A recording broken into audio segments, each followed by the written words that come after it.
ওকে একবার দেখে না, ও কমেন্ট করছে।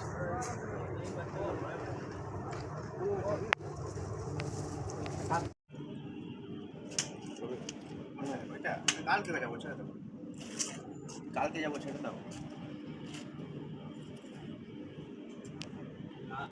আয়ুদার যেটা স্বেচ্ছাসেবী সংস্থা রয়েছে, যা ভয়েস অফ অ্যানিমালস, তার তরফ থেকে আজকে কি উদ্যোগ নেওয়া হলো পাঞ্জাবি মোড় ফাঁড়ি এলাকাতে, কি কারণের জন্য উদ্যোগ নেওয়া হলো? আমাদের কাছে সকাল 11টার সময় কল আসে যে মঙ্গলপুর শ্যামসেল ফ্যাক্টরির সামনে একটা হোটেল আছে, হোটেলের ব্যবসায়ী, সে নাকি 3টি কুকুর বাচ্চাকে বিষ দিয়ে দিয়েছে।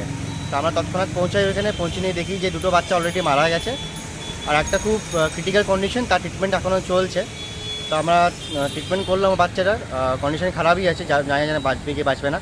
আর আমরা সেই সময় পাঞ্জাবি ফাঁড়িকে ফোন করলাম, যে পুলিশ এসে নিয়ে যে করেছে এই কাজটা, সুজিত মণ্ডল যিনি, তাকে নিয়ে গেছে। তো আমরা সেখানে একটা এফআইআরও ফাইল করেছি, তাকে নাকি কালকে কোর্টে নিয়ে যাবে।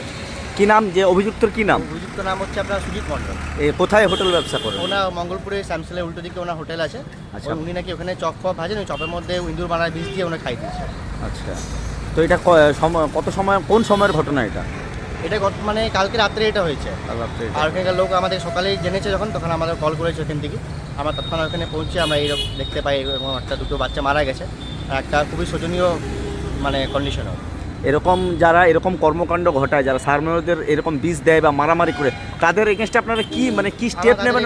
কড়া অ্যাকশন নিই আমরা, কিন্তু এগুলো কোনো রকম বরদাস্ত করে নেবো না, যে কোনো রকম অবলা প্রাণীকে কেউ যদি মেরে দেয় বা তাদের কোনো হানি যদি পৌঁছে, আমরা এগুলো বরদাস্ত করবো না।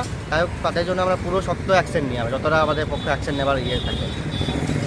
আপনার নাম পরিচয়? আমার নাম রোহন মিশ্রা, ওয়ার্কিং সেক্রেটারি আয়ুদার।